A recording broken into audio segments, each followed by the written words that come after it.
नमस्कार, the wire में आपका स्वागत है। मैं हूं आरफा खानम शेरवानी। आपने कई बार कई कहानियां सुनी हैं, लगातार इस पर चर्चा हो रही है पिछले 10 साल से कि जो भारत की जुडिशरी है, जो न्यायपालिका है, उसके और राजनीति के बीच जो दूरी होनी चाहिए संविधान के मुताबिक, वो लगातार कम हो रही है।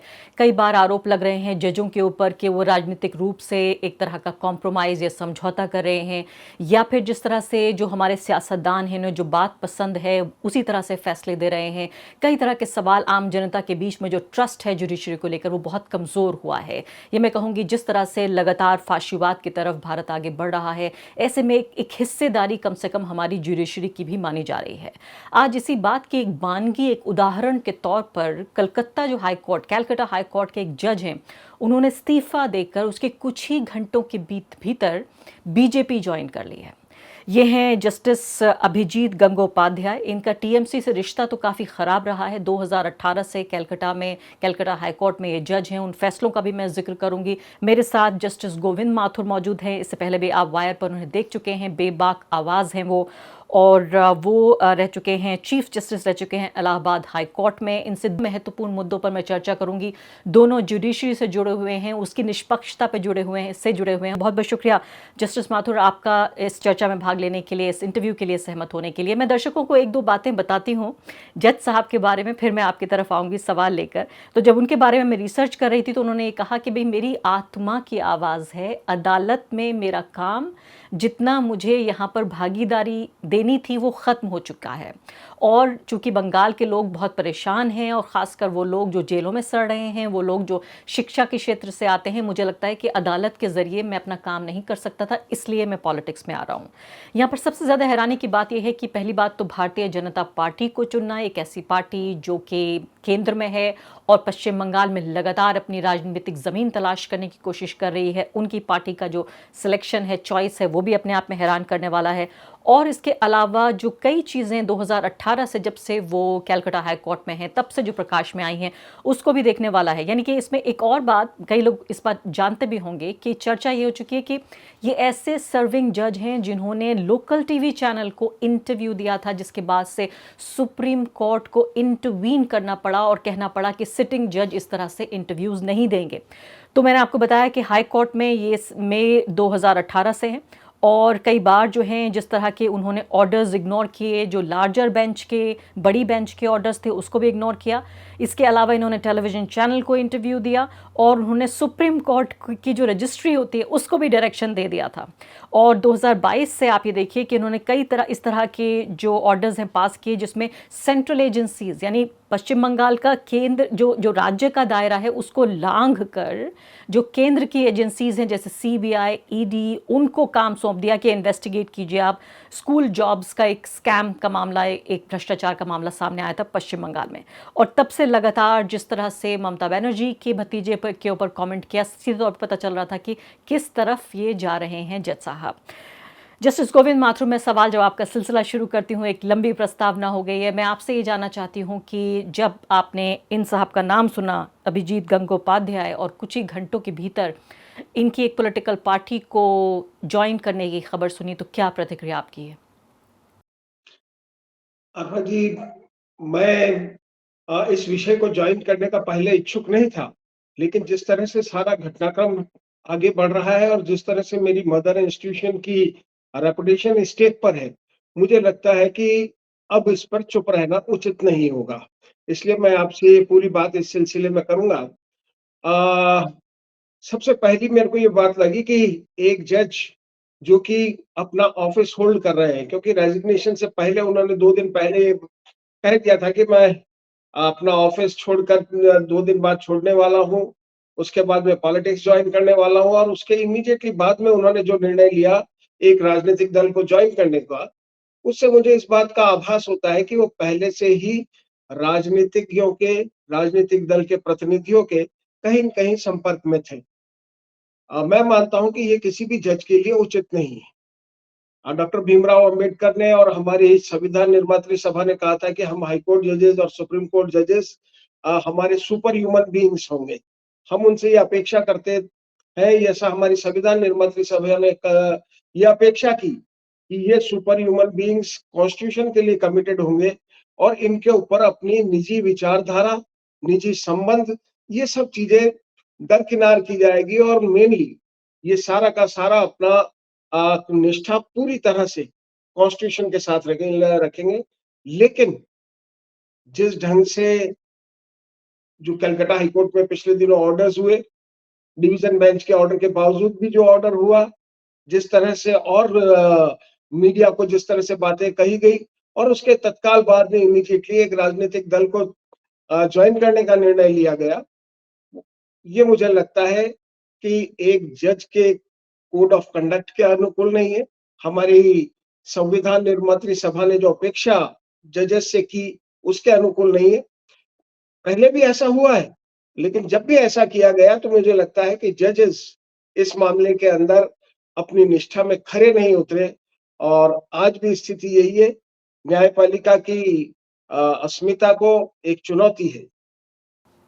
आपने सीधे तौर पे ये कहा है कि आपको इस बात का अंदाज़ा हो रहा है कि ये व्यक्ति जो जज के इतने प्रतिष्ठित और जिम्मेदार पद पे बैठा हुआ था, वो नेताओं के संपर्क में रहा होगा। जाहिर है कोई भी चीज़ रातों रात तो नहीं होती और पिछले इनके तमाम जो फैसले हैं उन पर भी सवाल उठ रहा है। आप ये भी कह रहे हैं कि पूरे तरीके से एक जज का जो कंडक्ट होना चाहिए, उसके काम करने का तरीका, उसकी जिम्मेदारी का दायरा, इस सब के खिलाफ मानते हैं ये एक पूर्व जज होने के नाते आप।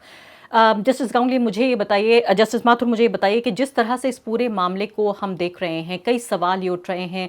आपने जिस संपर्क का जिक्र किया वो तो बहुत अहम बात है ही, इसके अलावा कि उनके ज़रिए जो पास किए गए ऑर्डर्स हैं, जो उन्होंने फैसले दिए गए, उनकी समीक्षा होनी चाहिए, उनको नए सिरे से खोला जाना चाहिए। देखिए, मैं ये नहीं कहूँगा कि उनके जजमेंट्स को नए सिरे से केवल इसलिए खोल दिया जाना चाहिए क्योंकि उन्होंने रिज़ाइन कर दिया और एक पॉलिटिकल पार्टी को जॉइन किया है। लेकिन उनकी जहाँ भी कहीं अपील है, उसके अंदर निश्चित रूप से जो भी अधिवक्ता बहस करेंगे, जो भी वकील बहस करेंगे, जो भी कोर्ट्स कंसिडर करेंगी, उनके ज़हन के अंदर ये बात एक अवश्य रहेगी कि इसमें बायस होने की संभावना हो सकती है। इसलिए जो भी इनका जब जुडिशियल रिव्यू होगा, तो ये जो आज का घटनाक्रम है, ये एक इम्पोर्टेंट फैक्टर हो सकता है कानून की सारी अ, आवश्यकताओं के साथ-साथ।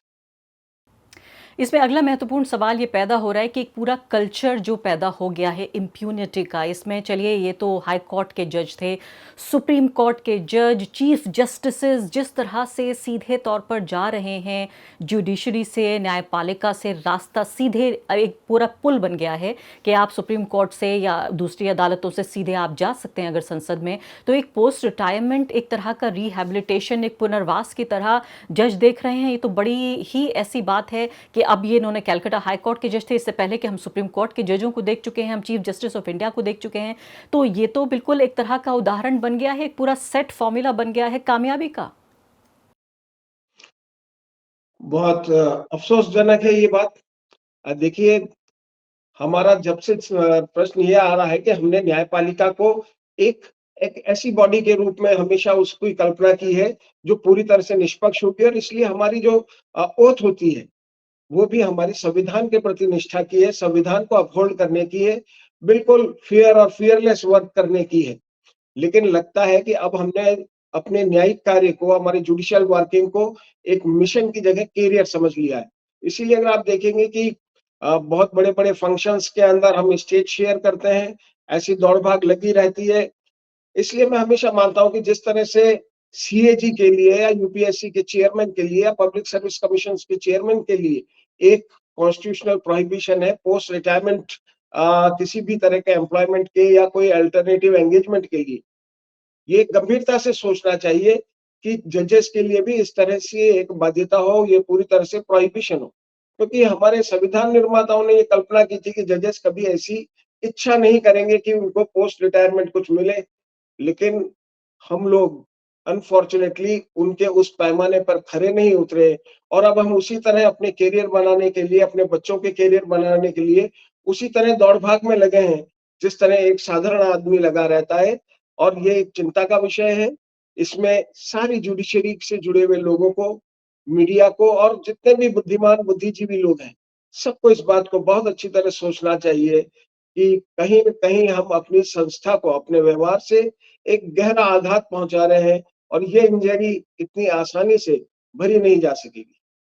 आप पूरी पाबंदी की बात कर रहे हैं, आप कह रहे हैं, आप सिफारिश इस बात की करते हैं कि पूरी पाबंदी होनी चाहिए कि एक जज के टेन्योर ख़त्म होने के बाद, रिटायरमेंट के बाद किसी पुनर्वास या किसी राजनीति में दखल नहीं होना चाहिए। क्या आप कूल ऑफ पीरियड का जिक्र कर रहे हैं? आप कह रहे हैं पूरी पाबंदी होनी चाहिए। देखिए, जहाँ तक राजनीति में जाने का सवाल है, वो जज जाने के बाद के अंदर खुद अपनी एक विचारधारा के अनुरूप जो चाहे वो राजनीतिक दल जॉइन कर सकता है। लेकिन वो उसके टेन्योर कंप्लीट होने के बाद में रिज़ाइन कर कर अगर वो बीच में जा रहा है, तो ऐसे में निश्चित रूप से एक कूलिंग पीरियड इवन राजनीति में जाने के लिए होना चाहिए। अदरवाइज़ जिसने अपना रिटायरमेंट पूरा लेकर के जा रहे हैं, मेरा मानना ये है कि केवल कूलिंग पीरियड ही नहीं ये हमेशा के लिए प्रोहिबिशन उसे होना चाहिए इस जिस तरह से सीएजी के लिए है। कॉन्स्टिट्यूशनल बार होना चाहिए, प्रोहिबिशन होना चाहिए कि पोस्ट रिटायरमेंट आप अपना अध्ययन कीजिए, एकेडमिक कामों में बिज़ी रहिए, लेकिन गवर्नमेंट ऑफिसेज़ को लेने के लिए दौड़-भाग ये हमारे लिए, हमारे पूरे जुडिशियल सिस्टम के लिए खतरनाक हो गई है। मैंने निजी रूप से देखा है कि पोस्ट रिटायरमेंट एम्प्लॉयमेंट के लिए, एंगेजमेंट के लिए जजेस रिटायर होने से पहले से अपनी कतारबंदी शुरू कर देते हैं। जी हाँ, आप ये कह रहे हैं रिटायर होने से पहले ही कतारबंदी शुरू कर देते हैं, लेकिन ये तो बात रही लालच की। एक दूसरा शब्द मैं इस इंटरव्यू में इंट्रोड्यूस करना चाहती हूँ, वो है भय। तो लालच की बात तो ठीक है, लेकिन जस्टिस माथुर ये बताइए, आजकल जो दूसरा शब्द है वो है भय का, कि जो हमारे जो कद्दावर जो नेता हैं जो इस देश को चला रहे हैं, उनके पास सबकी पहले फाइलें हुआ करती थी, अब सबकी सीडीज़ हैं। ये एक ऐसा सवाल है, इतना ज़्यादा पोशीदा सवाल, इतनी पोशीदा बात जिसको दिन की रोशनी में नहीं, रात के अंधेरे में इन बातों को कहा जाता है। मैं अभी नेशनल टेलीविज़न पर, यहाँ यूट्यूब पर आपसे ये सवाल पूछ रही हूँ कि बहुत सारे ऐसे लोग हैं जो इस बात को समझते हैं कि चलिए लालच से कुछ जज कुछ कर रहे हैं तो फिर भी समझ आता है, लेकिन भय से कर रहे हैं कि आज भारत में जजों के ऊपर, जुडिशरी के ऊपर इतना दबाव है, इतना खतरा है, इतना डर है कि वो फैसले नहीं दे पा रहे हैं जो उन्हें देने हैं। मेरे को अभी तक ये समझ नहीं आया कि जज के ऊपर भय किस बात का? जज इस बात की पहले दिन ओथ लेता है कि वो बिल्कुल फ़ियरलेस होकर के बात करेगा, अपना काम करेगा, फेयरली अपना काम करेगा। उसको फ़ियर तभी है जबकि उसने अपने जुडिशियल वर्किंग के अंदर कोई गलत काम किया है। अगर कोई आदमी अपनी ऑनेस्टी के साथ, अपनी पूरी इंटीग्रिटी के साथ कॉन्स्टिट्यूशन और कॉन्स्टिट्यूशनल वैल्यूज़ को अपहोल्ड करने के लिए काम कर रहा है, तो मुझे नहीं लगता कि उसके ऊपर कोई भी किसी तरह का भय होगा। मैं स्वयं भी 17 वर्ष लगभग जज रहा हूँ। उसके पहले 20 साल, 22 साल वकालत की है और भी हिंदुस्तान में कई हज़ारों, सैकड़ों जजेस हुए हैं। इतना भय तो मैंने नहीं देखा। अगर भय है, तो कहीं न कहीं हमें सोचना पड़ेगा कि हमारा अपॉइंटमेंट का जो प्रोसेस है, उसमें कहीं कोई दिक्कत है और हम ऐसे लोग इसमें इन पायस ऑफिसेज़ में आ रहे हैं, जिनके जो इस बात की गुंजाइश रखते हैं कि उनको डराया डराया जा सके, उनको भयभीत करा जा सके। ये न्यायपालिका के लिए, देश के लोकतंत्र के लिए, देश के संविधान के लिए कतई उचित नहीं है। जज अगर डरे, डर और जज 2 अलग-अलग चीज़ें हैं। डर को जज को भयभीत होना, मुझे तो ये बहुत ही आश्चर्यजनक लगता है कि जज डर गया। बिल्कुल, बहुत-बहुत शुक्रिया आपका जस्टिस माथुर। धन्यवाद। द वायर के और वीडियोस देखने के लिए सब्सक्राइब करें और बेल आइकन पर क्लिक करें। स्वतंत्र पत्रकारिता की आर्थिक मदद करने के लिए डिस्क्रिप्शन में दिए गए लिंक पर जाएं और अपनी राशि चुनें।